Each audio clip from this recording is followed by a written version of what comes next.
Assalamualaikum warahmatullahi wabarakatuh. Nama saya Syifa Amelia, nomor pokok mahasiswa 3120006. Prodi D3 Analis Kesehatan, Institut Kesehatan Raja Wali Bandung. Di sini saya akan menceritakan kisah inspiratif untuk memenuhi mata kuliah Pendidikan Agama Islam. Kisah kejujuran Rasulullah dan sahabat Abu Bakar Asyidi. Suatu hari, Rasulullah ditanya oleh seorang sahabat dengan 3 pertanyaan. Wahai Rasulullah, apakah orang beriman itu bisa mencuri? Rasulullah membenarkan, bisa. Orang beriman juga bisa mencuri, jawab Rasulullah. Kemudian sahabat itu pun bertanya lagi, wahai Rasulullah, apakah orang beriman itu bisa berzina? Rasulullah pun membenarkan lagi dan menjawab, orang beriman bisa saja hilaf dan jatuh pada perzinahan. Dan pertanyaan ketiga, wahai Rasulullah, apakah orang beriman itu bisa berbohong? Kali ini jawaban Rasulullah berbeda. Dia menjawab dengan tegas, tidak. Hadis ini pun menuai tanda tanya dari kalangan cendekiawan muslim. Bagaimana mungkin tindak kriminal seperti mencuri dan perzinahan mendapatkan tempat lebih rendah daripada berbohong? Di dalam hukum jinayat secara jelas tercantum, pencuri terancam hukuman potong tangan dan zina terancam hukuman rajam. Namun nyatanya bagi si pembohong tidak mendapat hukuman apa-apa. Perzinahan adalah seburuk-buruk kemaksiatan bagi diri seseorang, sedangkan pencurian seburuk-buruk kejahatan bagi kehidupan sosial. Bisa dikatakan perzinahan dan pencurian merupakan kejahatan terberat bagi diri sendiri dan orang lain. Ternyata kejahatan itu pun masih kalah dengan kejahatan berbohong. Seberat-berat hukuman bagi pencuri dan penzina ternyata tidak mengeluarkannya dari keimanan, tetapi tidak berlaku bagi seorang pembohong. Dari hadis tersebut jelas dipahami orang-orang berbohong berarti bukan lagi bagian dari orang-orang beriman.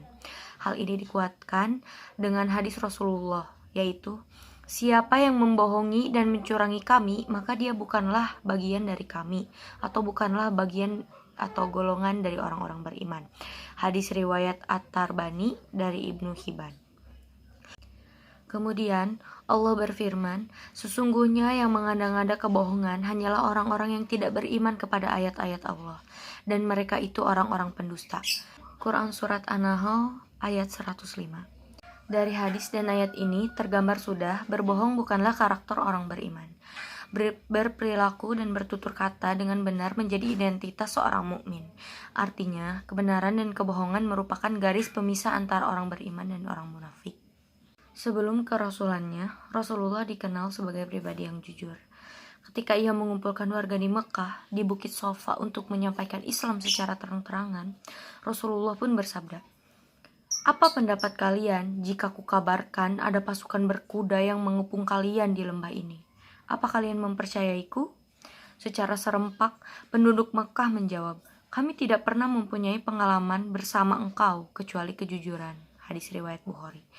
Jelas tergambar Rasulullah sama sekali tidak pernah berbohong walau hanya sekali.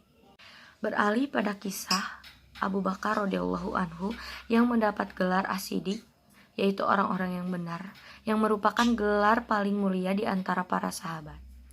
Bukan saja karena membenarkan peristiwa Isra Mi'raj Rasulullah SAW, melainkan karena sedari zaman jahiliyah Abu Bakar selalu berperilaku benar.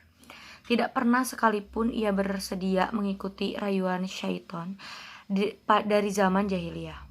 Hingga ia tutup usia, Abu Bakar tidak pernah berbohong walau untuk sekali saja. Ketika ia berhijrah dari Mekah ke Madinah bersama Rasulullah, ia dicegat oleh orang-orang kafir Quraisy. Siapa yang bersamamu, hai engkau Abu Bakar?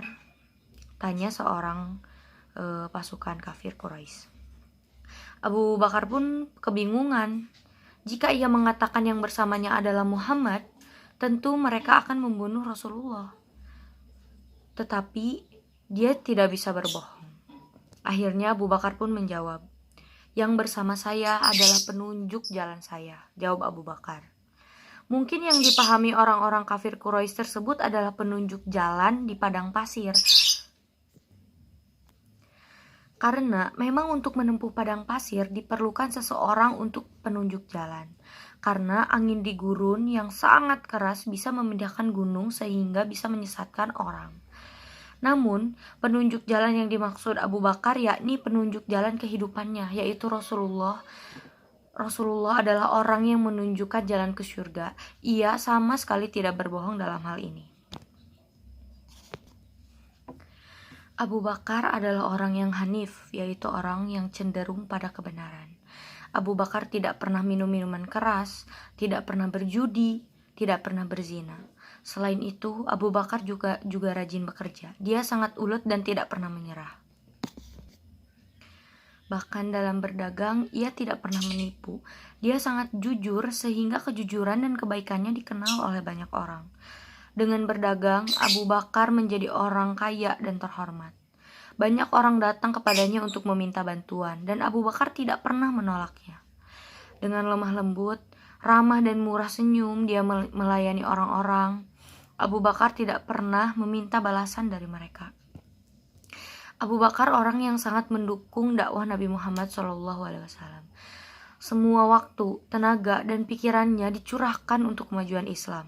Bahkan dia tidak segan memberikan seluruh hartanya untuk perjuangan tersebut. Kala itu Rasulullah pun bertanya, "Wahai Abu Bakar, kau infakkan seluruh hartamu, lalu apa yang kau tinggalkan untuk anak istrimu?" Dengan tegas dia menjawab, "Aku pasrahkan anak istriku kepada Allah dan Rasul-Nya." Abu Bakar tak pernah takut menderita dengan memberikan semua hartanya di jalan Allah. Menurutnya, semua penderitaan dan kesedihan tak akan terasa bila ia tetap bersama Rasulullah. Beliau lebih mencintai Allah dan Rasulullah daripada keluarganya. Lantaran kejujurannya itu, Abu Bakar mendapat julukan sebagai As-Siddiq, yaitu orang yang membenarkan.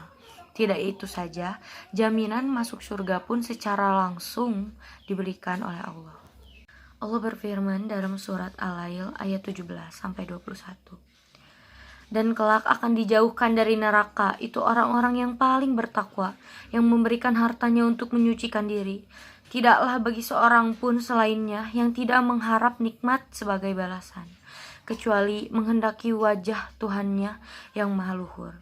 Dan niscaya Tuhannya akan meridhoi. Quran Surat Al-Lail 17-21. Sekian yang dapat saya sampaikan. Lebih dan kurangnya mohon dimaafkan. Wassalamualaikum warahmatullahi wabarakatuh.